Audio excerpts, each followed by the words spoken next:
Wow.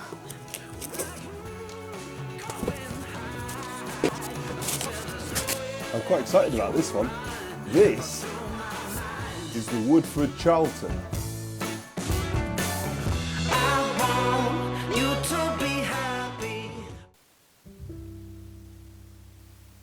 I think for any stove manufacturer, making a tall cylindrical is a bit like for a car manufacturer. I know I talk about cars a lot. But for a car manufacturer, making a sports car must be, if you're the owner of that company, must be an exciting moment. You must feel like you've hit the pinnacle. And I think this is Woodford's Charlton, their first sort of Scandinavian looking cylindrical stove. It's a sports car, that's what it is. And I'm excited for them and mostly for me to get to play with it. They're just so much more exciting than, No, I mean all stoves are exciting, but these are particularly exciting, obviously. Has an A rating and a 4.8 kilowatt output. Now, under 5 is a good idea because obviously most of us live in houses built before 2008, and if it's under 5 kilowatts, we don't need an air vent, which is nice. It's silver glove. And again, this is Woodford hearing my cry for their stoves to be supplied with gloves, and this one is. I've not seen one look like that before. No, I mean I'm thinking this is definitely useful for the oven, for the stove. One glove fits all. It feels like it's quite. It feels like it will do its job really well. I know that's a strange thing to say, but some of them, feel like they might over time burn. Oh, I know what you mean. It's got that sort of material inside that feels, it feels like heat-proof. I don't know. Yeah, there's something about it that just. I'm getting obviously very excited about a glove. Oh, how exciting! You love a wood stove, don't you? Yeah. That's good. And here are the fixings for the log store, which I've spent the last 20 minutes. I looked in the stove, there were no fixings. I've now found them in the log store, which is obvious because that's where they should be. They were in a separate box with the log store. And so, yeah, my stove is currently perched rather than...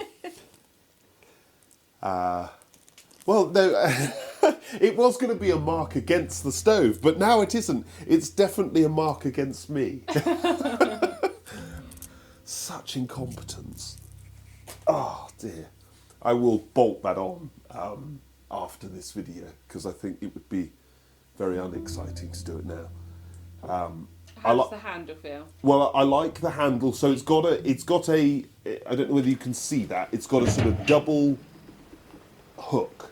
So you can hook it on the catch and that leaves it just ajar. Oh, I like that. So for when you're lighting. For lighting, yeah. And then you push it all the way and that's wobbling a little bit again, but probably because it's not bolted on. But I like that as well. That doesn't just sort of push up against, it seems to sort of click in place. And yeah, it feels proper. Most of these stoves have what they call convection tops, which means that the top of the stove lifts off. Now, on the downside, that means that those little fans are less likely to work because the top isn't getting as hot. But the flip side is, A, you're less likely to burn yourself. These sides are sort of outer panels, and the other idea behind this is that air is drawn up. It's called convection, convection currents running up in between the two skins of the stove, and that helps. It effectively does the job of a fan without you needing the fan. and this appears to have a proper convection system, so that's quite good. Wood only, no grate, no ash pan, so it follows the proper Scandinavian trend of being completely focused on wood. I know I'm very pro wood burning, but whenever I see one of these with a full grate and an ash pan, I almost think it's a bit mad because, you want something pretty like this and then burning coal on it, smouldering, sort of almost feels a little bit wrong.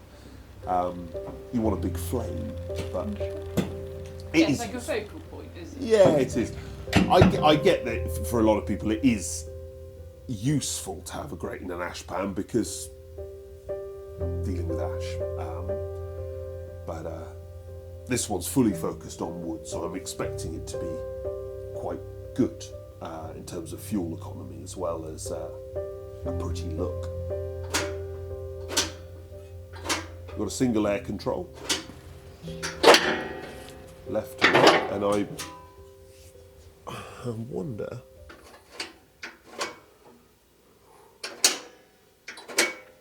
When I looked at the back, there was, I think there's a block in it, which means it's DEFRA approved, which it may be that you can remove that and then you sort of get the full range of control, but it's quite a good range of control anyway.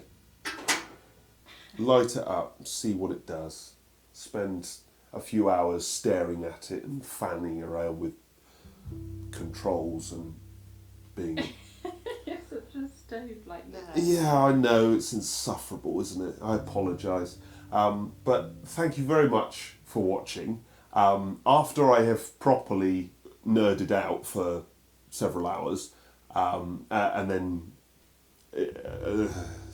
there will be many more videos about this stove, so if it interests you at all, check them out on the channel, or if they're not out yet, subscribe, come back next week, and then there will be more. I'm so rubbish at asking people to subscribe. I've been told I'm supposed to. Yeah, you're not good at the plug. No. Thank you.